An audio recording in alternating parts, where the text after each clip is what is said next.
You can DIY these large concrete stepping stones. You could use them in various ways in your landscape, such as a pathway like I have done, or a fire pit, or sitting in an area that's special to you in your garden. And I'm going to show you all the items that I purchased, the way that I made them, and what I learned so that you can make something even better in your garden. This is definitely cheaper than just your boring old concrete path and definitely adds more character to your space. I chose a ready-to-use concrete mix by Quikrete. It comes in an 80-pound bag, which to me is pretty heavy. They do have a 50-pound bag, but I had a helper and he was the one that carried the bag, so that was okay. This mix is really easy because all you have to do is mix it with water. And it does have like a whitish gray finish I don't so much love. You're going to need a hose so that you can water and mist both the soil and the concrete. The consistency that you're going to need is like a pancake batter, but more like on the thicker pancake batter. This is going to help you be able to keep the shape well, because if it's too runny, it'll kind of just go all over the place. We actually are going to trace our stepping stone right on the ground, so you're going to need either a stick or a knife or anything really that has a sharp point where you can really be able to mark where you want your stepping stone. And this little thing is called the Deluxe Soil Knife by A.M. Leonard, and it is stainless steel. And I'm probably going to talk about it a lot in my videos because it is the single most used tool in my garden, and it is so easy to carry around. If you want one, I'm going to share the link in the description, and I'll probably make another video so that I can tell you all about that. You're also going to need a trowel, okay, something that you can smooth out your stepping stones. The cool thing about this method is that you don't need a mold. You're going to mark where your stone is going to go right on the ground. That's why you need your marking tool. And also, you're not going to need any pea gravel or any prep work underneath the concrete because it is going to align right on the ground perfectly. What you're going to do is you carve out your mold and then you dig out the dirt around it. So you use that as your perimeter, then you dig the dirt inside, and then you leave 2 inches of depth, and then you make sure that it is level because that's a good enough thickness that anything heavy can stand on it. We've had our riding mower go through them and they have no problem. You can decide whether you want them flush to the ground or if you want them a little bit out, if you want them a little bit round, if you want them jagged edges. You can decide exactly how you want them. I ended up making about 75 stones. I feel like I earned the title of a stepping stone maker expert.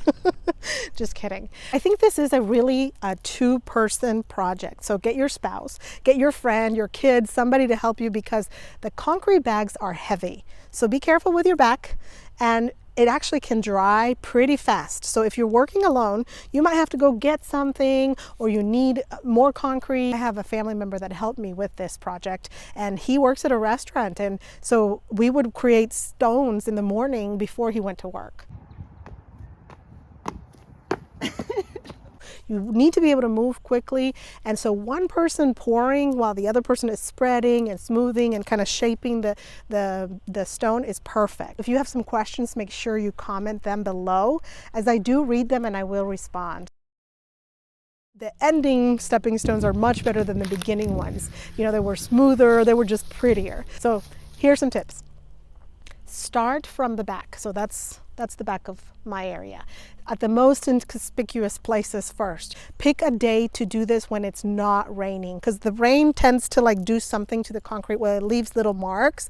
If it's going to rain maybe later in the day, wait at least 6 hours so it doesn't get any rain. But ideally, it would be a not rainy day where it has a whole day to cure, and then the next day it could get rain, and actually that's not even bad. It actually helps it to set even more. I would have liked a more organic, natural feel, and even though I'm happy with how they turned out, I would have liked to add some colors. The other thing I want you to know is not to step on them for at least, I'd say, a week, because we did crack one that we stepped on it too soon. So just be cautious.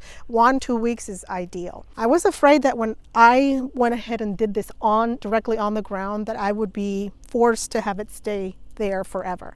That's not true.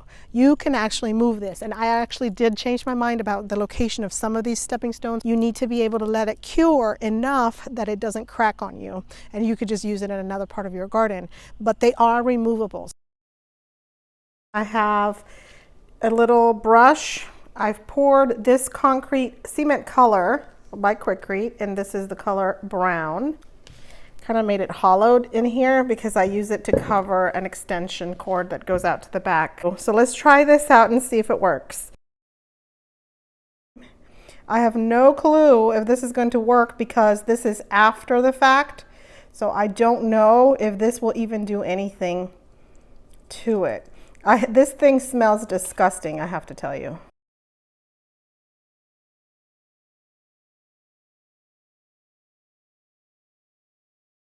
Here we are where I typically cover this. That's what I use it for in another part of my garden.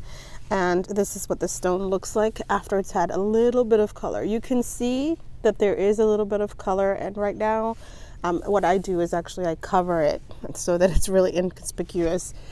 You know, just kind of make it be part of the thing, just hide it, so then I can lift and have my cord, which later I can do a video about how I installed a whole bunch of lights over there.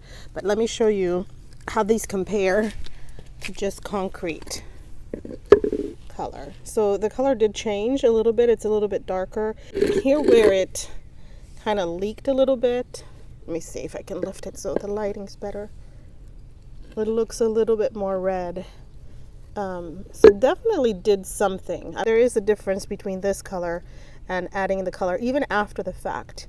Now you're supposed to add it, mix it in when you mix your concrete. Please let me know if you're working on a project and this has been helpful, and if you have tips for our community, make sure that you share them below or follow me on my other social media platforms, Facebook, Instagram, and Pinterest, so that you can share your results and your awesomeness with the rest of the community.